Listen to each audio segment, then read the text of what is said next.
구원의 은혜를 돌려주시옵소서. 감사합니다.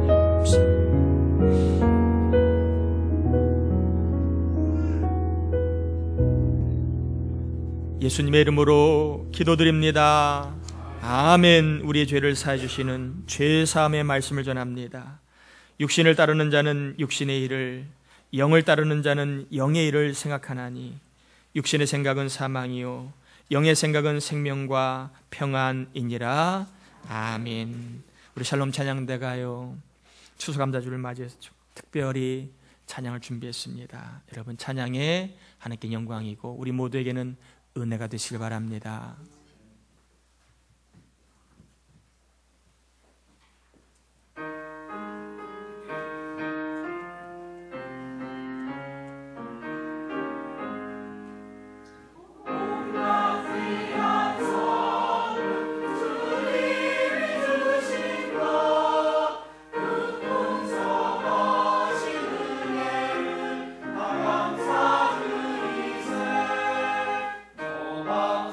밭에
기도하겠습니다.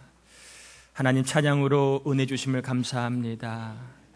이 시간 우리의 감사가 하나님께는 영광이 되게 하시고 또 우리의 예배가 하나님께는 기쁨이 되게 하여 주실 줄 믿습니다.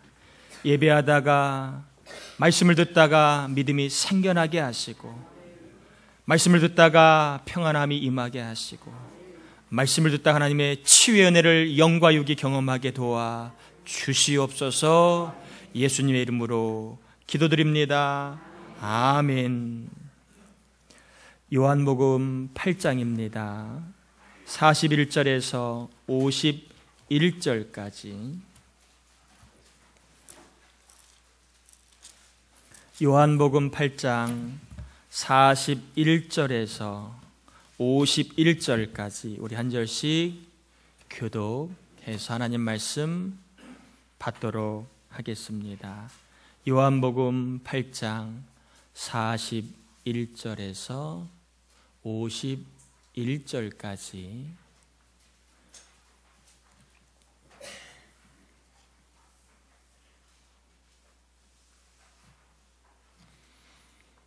41절입니다. 교독합니다. 너희는 너희 아비가 행한 일들을 하는도다. 대답하되 우리가 음란한 데서 나지 아니하였고 아버지는 한 분뿐이시니 곧 하나님이시로다.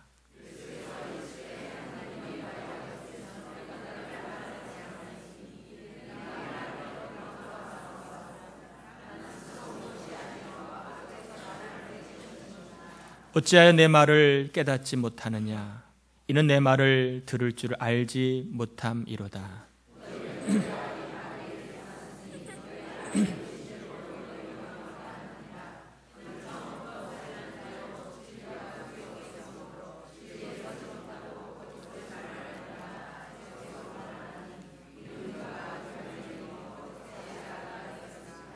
내가 진리를 말함으로 너희가 나를 믿지 아니하는도다.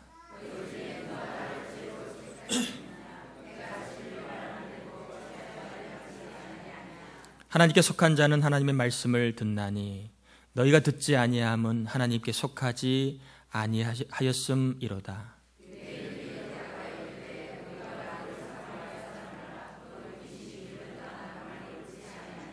예수께서 대답하시되 나는 귀신 들린 것이 아니라 오직 내 아버지를 공경함이거늘 너희가 나를 무서워하는도다.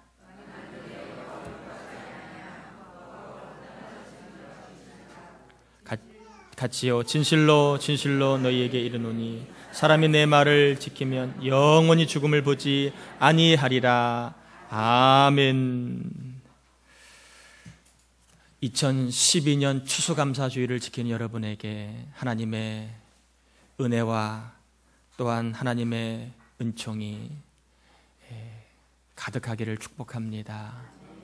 우리 힘을 다해 믿음을 다해 예배할 때 하나님께서 우리의 인생에 여러 가지 많은 험한 줄령들을 넘게 하시고 그리고 올라서게 하실 줄 믿습니다.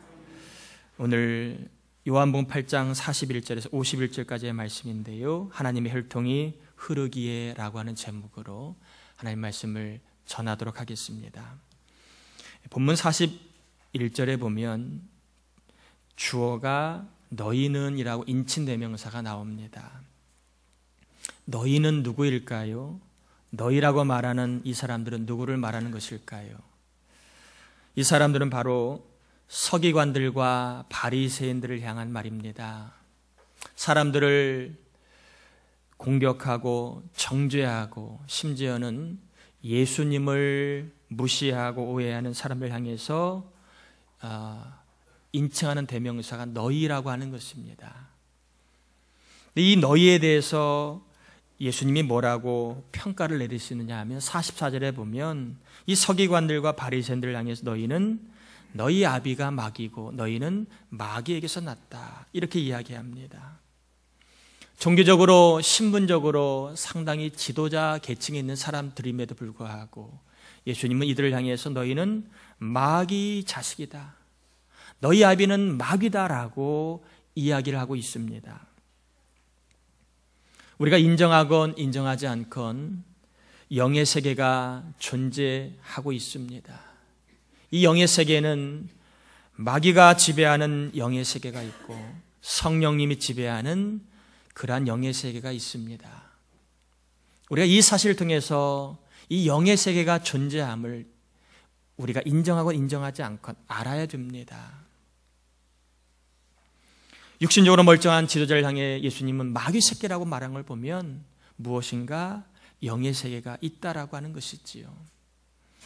마귀가 지배하는 영의 세계는요, 욕심과 살인과 그리고 거짓의 세계라고 44절에 소개합니다. 한번 44절 같이 다시 한번 읽어보실까요?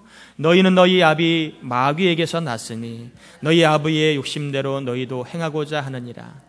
그는 처음부터 살인한 자요 진리가 그 속에 없으므로 진리에 서지 못하고 거짓을 말할 때마다 제 것으로 말하나니 이는 그가 거짓말쟁이요 거짓의 아비가 되었습니다. 이처럼 마귀의 세계는, 마귀가 지배하는 세계는 욕심과 살인과 거짓이 넘실거리는 세계임을 말해주고 있습니다. 마귀는요, 사람의 마음속에 욕심이라고 하는 씨앗을 던져놓았습니다. 이 욕심이라고 하는 씨앗이 자라 우리의 인생을 망하게 만들어 놓았다는 것입니다. 욕심은 헬라어로 에피디미아라고 하는 단어입니다. 이 욕심이라는 단어는 하나님의 뜻을 거스르는 나쁜 욕심, 악한 정욕을 일컬을 때 욕심이라고 얘기합니다. 선한 뜻에서의 욕심이 아니라 하나님의 뜻을 거스르는 일에 발동되는 나쁜 욕정과 악한 그러한 정욕을 욕심이라고 얘기합니다. 이 나쁜 욕심은 항상 죄로 연결이 됩니다. 그래서 이 나쁜 욕심에 끌려다니면 나도 모르게 거짓말을 하게 되고 나도 모르게 사람을 경히 여기는 살인자의 삶도 살 수가 있는 것입니다. 야고보서 1장 15절에 욕심이 잉태한 즉 죄를 낳고 죄가 장성한 즉 사망을 낳느니라. 여기서 말하는 욕심도 에피디미아, 오늘 본문에 나와 있는 단어와 똑같은 단어입니다. 나쁜 욕심을 이야기합니다. 하나님의 뜻을 거스리는 욕심을 이야기합니다. 마귀가 사람의 마음에 나쁜 욕심을 심음으로 인해 결국 사람의 마음에 있는 좋은 것들, 소중한 것들, 그리고 아름다운 것들 다 빼앗아가 버렸습니다. 남은 거라고는 나쁘고 악하고 더러운 것밖에 남지 않았습니다. 나쁘고 악하고 더러운 것 가지고 삶을 어디로? 죄를 짓게 만드는 쪽으로 이끌어간다는 것입니다. 심지어는 죄에 빠져버리면 아무리 진리를 전해도 예수를 믿으면 구원받는 아무리 가르쳐도 거부하고 불신하고 무시하게 되어 있습니다. 마귀가 지배하는 영의 세계는 끝은 어디냐? 바로 우리로 하여금 멸망에 빠지는 것, 영원한 멸망에 빠지게 하는 것. 이것이 마귀가 지배하고 있는 영의 세계의 종착역입니다. 요한복음 10장 10절에 도적이 온 것은, 도적은 마귀지요 도둑질하고 죽이고 멸망시키려는 것뿐이라. 사람들은요 달콤한 욕심의 세계에 갇혀서 이 길이 어디로 가는 길인지도 모른 채 그 넓은 길을 달려가다가 좋은 것을 빼앗기고 잃어버리고 나서야 나중에는 후회하고 통탄할 삶을 살아갈 수 있다는 것입니다. 얼마 전에 간이 부은 여자가 소개됐죠. 새마을금고 직원인데 해먹은 돈이 17억 원입니다. 평생 모아도 만지기 힘든 돈을. 이 여직원이요 남의 돈에 손을 대기 시작한 게 결혼하고 1년쯤 지나서 시작이 됐답니다. 아마 조금 사치벽이 있었던 것 같습니다. 여러분 혹시 아내가 사치벽이 없으면 감사하시길 바랍니다. 감사하셔야 됩니다. 1년 만에 결혼하고 카드를 막고 사치를 썼는데 사치빚이 1억이 됐습니다. 뭐 하느냐고 그렇게 썼는지 모르겠습니다. 그래도 금고 직원이면 꽤 수입이 괜찮을 텐데 그런데 이 남의 돈에 손을 대기 시작한 게 1년쯤 지나자마자 17억까지 손을 댔습니다. 17억까지. 근데 가관인 것은 17억 갖고 뭐 했느냐 하는 거지요. 이분이 백화점의 VVIP랍니다. VIP보다 더 상위 계층인 VVIP. 백화점 두 곳의 VVIP랍니다. 그래서 일주일에 매주마다 명품관에 들려가지고 수백만 원짜리 가방, 그 다음에 손목시계, 그리고 옷 등을 사기를 매주마다 했답니다. 기사에 그렇게 나왔다는 거지 사실은 잘 모르겠어요. 그렇게 기사 났습니다. 그리고 남편에게 시가 9,500만 원짜리 B로 시작하는 외제차를 선물해주고 자기는 4천만 원짜리 B로 시작하는 외제차를 타고 다녔답니다. 그것도 모자라 이제 남편과 친구들이 해외 놀러 가기를 수차례 합니다. 그런데 쓰다 보니까 횡령한 돈 17억도 다 날리고 이제 거기에다 플러스 6억까지 빚을 또 졌습니다. 참 너무 심하지요. 이게 마귀가 역사하는 전형이라는 것입니다. 나쁜 욕심을 발동해서 그 욕심에 취해서 달콤한 생활을 하다가 결국에는 인생이 망신창에 될 것을 모르고 그 욕심에 빠져 살게 만듭니다. 우리 모두는요, 그런 면에서 하나님께서 기뻐하시지 않는 욕심, 나쁜 욕망, 악한 정욕을 우리가 절대 과소평가하면 안 됩니다. 나쁜 욕심은 결코 마음에만 머물러 있지 않아요. 나쁜 욕심은 반드시 이 욕심을 이루고자 거짓을 행하게 되고 그리고 사람을 미워하고 죽이게까지 만들어줍니다. 하나님이 기뻐하시는 선한 일에는 분명 열심을 내야 되지만 하나님 기뻐하시지 않는 나쁜 욕심을 우리가 잘라내야 된다는 것입니다. 왜? 마귀가 다스리고 통치하는 세계니까 빠져나와야지요. 내 안에 자꾸 하나님의 뜻을 거스리려고 하는 욕심, 하나님의 뜻과는 무관하게 살려고 하는 욕심이 있다면 이런 마음을 우리가 잘라내야 된다는 것입니다. 반면에 성령님이 지배하는 영의 세계가 있습니다. 마귀가 지배하는 영의 세계는 욕심 그리고 살인, 거짓말이라면 성령님이 지배하는 영의 세계는 따라해 볼까요? 믿음과 순종의 세계다. 믿음과 순종의 세계가 성령님이 지배하는 세계입니다. 유일하신 구원자 예수 그리스도를 믿음으로 영생을 얻고 내 삶의 주인이요 목자 되신 예수님을 따라가고 순종하다가 내 인생에 부여하는 삶을 경험하게 하는 게 성령의 통치하시는 세계라는 것입니다. 시편 23편 1절에 여호와는 나의 목자시니 내가 결코 부족함이 없으리로다. 요한복음 10장 10절에 내가 온 것은 양으로 생명을 얻게 하고 더욱 풍성히 얻게 하려 하십니다.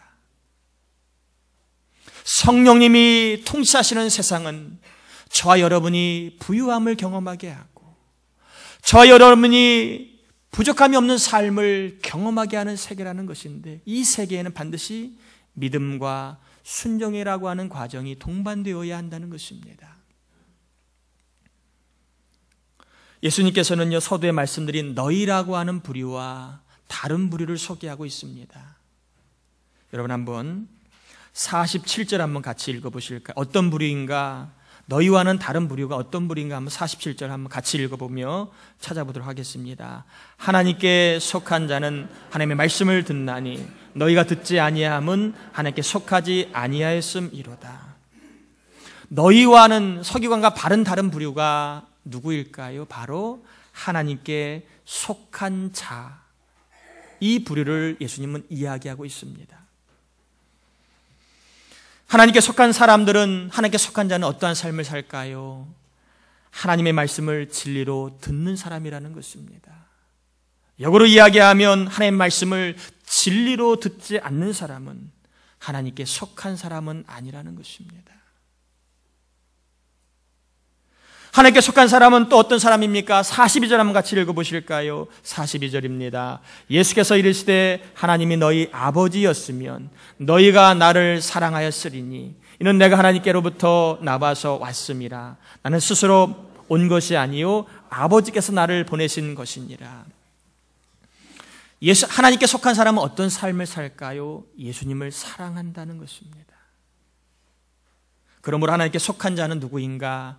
라고 얘기를 하면 바로 저와 여러분처럼 예수를 믿고 구원받고 성령받아 거듭난 사람을 이야기합니다. 하나님께 속한다는 표현은 원어적으로 하나님께로부터 왔다는 뜻입니다. 예수를 믿음으로 말미암아 하나님의 은혜로 새롭게 피조물로 지음받은 자, 이것을 하나님께 속한 자다 이렇게 표현하고 있습니다. 그러면 오늘 저는 하나님께 속한 자, 하나님의 혈통이 흐르는 자로 우리가 어떻게 살아야 될까? 저와 여러분의 영혼 가운데 하나님의 혈통이 흐르고 있는데 우리는 어떻게 살아야 될까? 우리 일상을 살면서 가정생활을 하면서 또 직장생활을 하면서 심지어는 교회생활을 하면서 우리의 영혼 가운데 하나님의 혈통이 흐르고 있기 때문에 하나님의 혈통이 흐르고 있다면 어떻게 살아야 될까 하는 하나님의 음성을 두 가지를 좀 전하려고 합니다. 첫 번째는요, 하나님의 혈통이 흐르기 때문에 우리는 하나님의 말씀을 듣는 사람이 되어야 한다는 것입니다. 하나님의 혈통이 흐르고 있기 때문에 하나님의 말씀을 듣는 사람이 되어야 한다는 것입니다. 이 듣는이라고 하는 헬라어가요, 아쿠오라고 하는 그러한 단어입니다. 아쿠오. 근데 이 아쿠오가 우리나라 말로는 듣는다, 그냥 펼쳐놓은 의미가 별로 안 보이지만 이 아쿠오라고 하는 단어에는 세 가지의 단계적인 의미가 있습니다. 하나는 경청하다. 또 하나는, 자, 저를 다 보세요. 자, 두 번째는 이해하다. 세 번째는 복종하다. 이런 뜻이 있습니다. 아쿠오라고 하는 단어에는 경청하다, 이해하다, 복종하다는 단어가 복합적으로 깔려 있어요. 무슨 얘기냐? 듣는다는 표현은 잘 하나님 말씀을 진리로 경청한다. 이게 듣는다, 아쿠라는 뜻이고요. 듣다 보면 어떻게 한다고? 성령님이 그 하나님 말씀을 진리로 깨닫게 하신다. 또 깨닫게 하시고 그 사람의 어떻게 하신다? 그 말씀을 따라 살도록 복종하게 하신다. 이게 아쿠오라고 하는 듣는다는 표현에 다 섞여 있는 의미예요. 여러분 하나님 말씀 들을 때 어떻게 들으시나요? 아, 오늘 설교 잘 들었어. 나갈 때는 다 잊어버리지 않습니까? 나갈 때는 설교가 뭔지는 모르고 밥이 뭐가 맛있었어. 그런 얘기만 하지 않습니까? 누가 오늘 뭔 옷 입었어. 이것만 말하지 않습니까? 우리 신앙이 복종이 되고 안 되고는요, 여러분 말씀이 어려운 게 아니에요. 마음의 문제입니다. 신명기에 이렇게 이야기합니다. 30장 11절 14절에 내가 오늘 내게 명령한 이 명령은 내게 어려운 것도 아니요 먼 것도 아니라 오직 그 말씀이 내게 매우 가까워서 내 입에 있으면 내 마음에 있은즉 내가 이를 행할 수 있느니라. 말씀이 어려운 게 아니라 우리 마음의 문제라는 것입니다. 우리의 마음에 듣는 마음이 아니라는 거예요. 저와 여러분이 말씀을 들을 때 진리로 듣지 않기 때문에 말씀이 자꾸 어려워 보인다는 것입니다. 저는 오늘 추수감사주의를 기점으로 해 우리 교회가 앞으로 이런 교회로 좀 변화되기를 기대합니다. 따라해 볼까요? 때우는 예배가 아니라 아쿠오의 예배를 드리자. 듣는이라는 단어는 너무 제한되기 때문에 제가 아쿠오라고 말씀드렸습니다.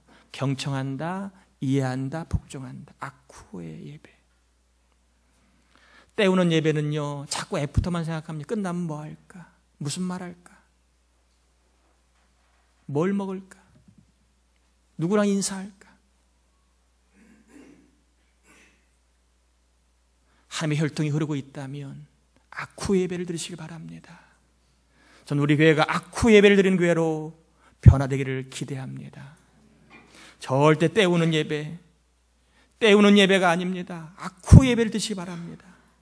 반주자도 청년들도 장년들도 교회가 익숙하다고 해서 여러분 때우는 예배 드리지 마시기 바랍니다. 또한 우리의 영성이요 마르다처럼 자기 중심의 노가다 영성에서 마리아처럼 말씀을 진려 듣는 영성으로 올라서길 바랍니다. 교회는요 노가다 영성이 많아요. 어떻게 할까 뭐 할까 그러다 싸움 나고 다치고 미워하고 악후 영성이 사라져갑니다. 말씀을 들을 때는 줄고 사람 뭐 얘기할 때는 목소리가 얼마나 큰지 몰라요. 하나님 말씀 들을 때는 눈을 감고 남 얘기할 때 귀가 번쩍 뜹니다. 이것은 악후 예배가 아니에요.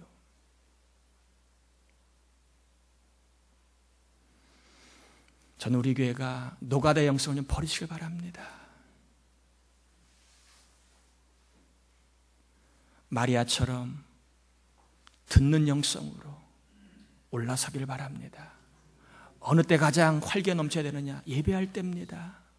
예배할 때는 병든 작처럼 앉아있다가 끝나면 기고만장하는 건 좋은 예배가 아니에요.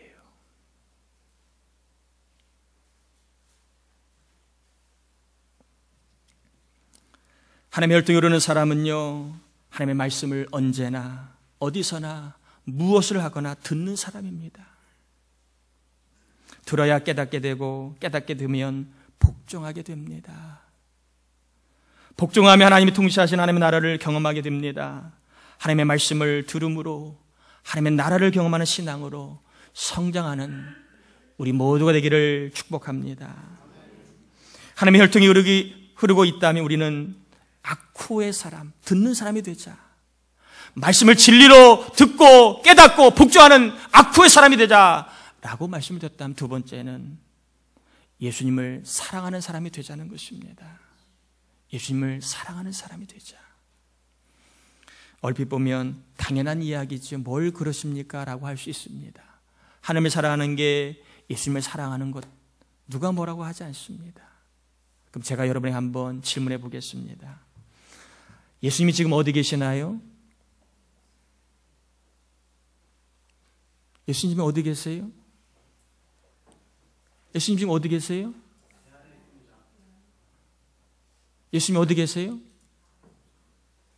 부활 승천하신 예수님 어디 계세요? 하나님 보좌 우편에 계세요? 하나님 보좌 우편에 계시잖아요. 재림의 때 오시잖아요. 그러면 지금 예수님 계신 곳은 어디예요? 하나님 보좌 우편이라고 친다면, 만약에 그렇게 친다면, 그리고 우리가 예수님을 사랑하려면 죽어서 하나님 보좌 우편에 가야 예수님을 사랑할 수 있나요? 죽어야 되나요? 제가 왜 질문을 드렸는데 이해 가시나요? 만약에 예수님이 천국 보좌에 계시다면 그분을 우리가 어떻게 사랑할 수 있냐 하는 거지요. 우리는 여기에 살고 그분은 거기 계시다면 우리는 어떻게 예수님을 사랑할 수 있느냐는 거지요. 그러기에 예수님이 우리에게 예수님을 사랑하는 게 무엇인가를 알려주셨습니다. 마태복음 25장 40절과 45절에 임금이 대답하여 이르시되 내가 진실로 너희에게 이르노니 너희가 여기 내 형제 중에 지극히 작은 자 하나에게 한 것이 곧 내게 한 것이니라. 이에 임금이 대답하여 이르시되 내가 진실로 너희에게 이르노니 이 지극히 작은 자 하나에게 하지 아니한 것이 곧 내게 하지 아니한 것이니라. 예수님을 사랑하는 게 뭐라? 눈에 보이는 사람, 내 곁에 있는 사람을 사랑하는 게 예수님을 사랑하는 거라고 예수님이 승천하기 전에 말씀하셨습니다. 특히 작은 자를 사랑할 줄 아는 것이 예수님을 크게 많이 사랑하는 것이라는 것입니다. 우리의 신앙은 구원받는 것, 천국 가는 것에만 머물러서는 안 됩니다. 우리의 신앙은요, 사랑과 섬김을 통하여 하나님 나라를 확장해야 할 의무가 있습니다. 사랑과 섬김을 하나님 나라를 확장함으로 거기에 따른 수고에 따른 상까지 받는 신앙으로 우리가 나아가야 합니다. 옆 사람에게 인사할까요? 구원받는 신앙에서 상까지 받는 신앙으로 나아갑시다. 아멘인가요? 나만, 내 영혼만 구원받는 것 중요합니다. 그러나 우리는 천국에서 상까지 받을 수 있어야 합니다. 그러려면 사랑과 섬김의 사랑의 수고를 해야지만 된다는 것입니다. 사람을 사랑해야 하나님이 상을 주셔요. 여러분, 사람 미워해서는 상 못 받습니다. 사람을 사랑하는 것이 예수님을 사랑하는 것이기 때문에 그래요. 특히 작은 사람을 정성껏 사랑할수록 상은 커지는 법입니다. 마태복음 10장 42절에 또 누구든지 제자의 이름으로 이 작은 자 중 하나에게 냉수한 그릇이라도 주는 자는 내가 진실로 너에게 이르노니 그 사람이 결단코 상을 잃지 아니하리라 하시니라. 냉수한 그릇에도 상이 있다고 얘기하십니다. 하물며 밥 한 끼 대접하는 거 상이 있지 않겠습니까? 저는 우리 목자들이 하나님께로부터 받을 상을 기대합니다. 그래서 많이 섬기라고 하는 거예요. 왜? 상을 받아야 되니까. 섬기지 말라고 얘기하면 상 받지 말라는 의미와 똑같습니다. 사람을 사랑하지 말라는 것은, 사람에 관심이 없다는 것은 상 받을 일을 하지 말라는 것과 똑같습니다. 교회는요, 상 받게 해야 됩니다. 하나님 앞에 사람을 사랑하는 일에 힘을 내도록. 누군가가 이런 말을 했습니다. 따라해 볼까요? 세상에서 가장 소중한 사람은 가장 초라한 모습으로 지금 내 옆에 있을 수 있습니다. 제가 이번 주 이 말을 듣는 눈물이 핑 돌았습니다. 가장 소중한 사람은 가장 초라한 모습으로 내 곁에 있는 사람이 있을 수 있습니다. 나에게 가장 소중한 사람은요, 꿈속에 있는 그 사람, 상상 속에 있는 그 사람 결코 아닙니다. 내 주위에 있는 가장 초라한 모습으로 있는 사람이 가장 소중한 사람일 수 있습니다. 우리 교회 가장 소중한 사람은 여러분이겠지만 또 한편으로는 우리 교회 주위에 살고 있는 이웃일 수 있습니다. 우리 교회가 안팎으로 해야 할 일이 참 많이 있고, 그리고 미래를 위해 준비해야 할 일이 참 많이 있습니다. 그렇지만 11월과 12월에 저희 교회가요, 장로님과 상의해서 우리 교회 주변에 있는 작은 자를 사랑하는 일에 우선적으로 좀 힘을 내려고 합니다. 여러분이 오늘 드려지는 추수감사헌금은요, 우리 교회가 경제적으로 어려워 공부를 포기하는 작은 자들에게 장학금이라고 하는 사랑의 선물로 전달될 것입니다. 또한 사랑에 목말라 하고 있는 작은 자들에게 김장이라고 하는 사랑의 선물로 전달될 것입니다. 또 여러분이 드리는 성탄 헌금으로 매서운 추위와 힘겹게 싸워야 하는 작은 자들에게 3개월분 난방비 지원이라고 하는 사랑의 선물로 전달될 것입니다. 오늘 예배를 마치고 이제 끝나면 우리 이웃들에게 떡을 좀 돌리려고 해요. 근데 주일마다 제 마음이 좀 편치가 않습니다. 왜냐하면 동네 사람들의 주차 문제 늘 불편함을 끼쳤습니다. 그래서 이때만큼은 그분들에게 우리의 불편함을 좀 이렇게 표현하고 싶었어요. 불편을 끼친 마음을 좀 감사함으로 좀 표현하고 싶었습니다. 그래서 떡을 돌리면서 거기 떡에다가 이런 문구를 넣습니다. 한 해 동안 저희 교회로 인해 불편하셨음에도 이웃사촌의 마음으로 이해해 주셔서 진심으로 감사드리며 귀대게 2013년이 더욱 복되시기를 간절히 기도드립니다. 추수감사주를 보내며 부천동산께 드림, 이렇게 떡에다가 썼습니다. 요즘에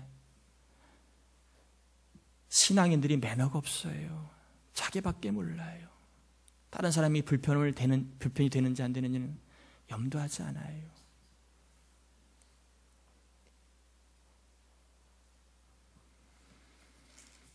얼마 전에 어떤 분이 저에게 귀한 물질을 갖고 오셔가지고 어려운데 좀 쓰여달라고 해서 제가 제적에다 넣진 않고 제가 사용을 했습니다.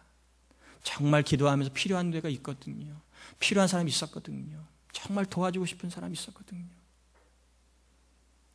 그분을 다 도와드리고 영수증 철해가지고 제가 보고했습니다. 잘 썼습니다. 고맙습니다. 받은 사람이 얼마나 기분 좋아하는, 이 추운 날 겨울에 막막했는데 얼마나 기뻤는지 모른다고. 또 어느 목장에서 후원하는 선교사님 가정이 화재로 어려움을 당했습니다. 이 얘기를 듣고 교회에서도 또 약정에 선교를 좀 보냈습니다. 또 목장 식구들이 연합하고 십시일반 모아서 또 선교비를 보낼 예정이 있다는 보고를 받았습니다.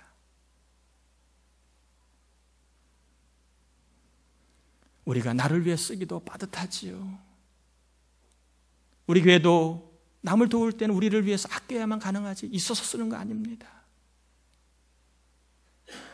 그러나 상을 받기 위해서라면 지극히 작은 자에게 사랑을 베풀 때 가능한 것을 믿기 때문에 저는 우리 교회는 우리를 위해서 쓰기보다는 작은 자를 위해서 쓰는 일에 힘을 낼 것입니다.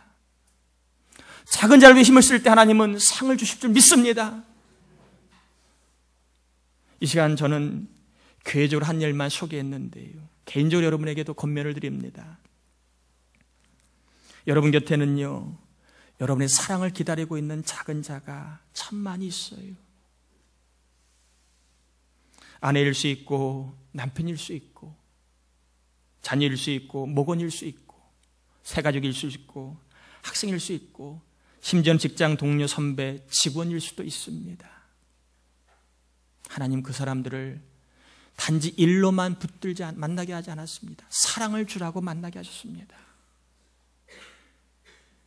한번 여러분이 그런 사람들을 예수님이라고 생각해 보시면 어떨까요? 이들에게 줄 수 있는 냉수한 그릇은 우리 모두에게 다 있습니다. 아무리 어려워도 작은 자에게 줄 수 있는 냉수한 그릇 다 있습니다. 꼭 물질만을 언급하는 것은 아닙니다. 마음의 냉수한 그릇, 축복의 냉수한 그릇, 기도의 냉수한 그릇, 위로의 냉수한 그릇, 용기 이루는 말에 냉수한 그릇은 다 있습니다. 대단한 말이 아니어도 괜찮습니다. 여러분이 그토록 듣고 싶어하는 말, 여러분의 마음을 만져주는 말, 그 말을 먼저 해주시면 됩니다. 수고했다고, 수고했다고, 고맙다고, 잘했다고, 그리고 좋은 일이 있을 거라고. 이건 꼭 따라 하시길 바랍니다. 당신이 있어 좋습니다. 우리 성가대도 오늘 찬양 잘하셨는데 서로서로 한번 우리 상을 받는 냉수한 그 언어의 축복을 한번 베풀어 봅시다. 당신이 있어서 너무 좋습니다.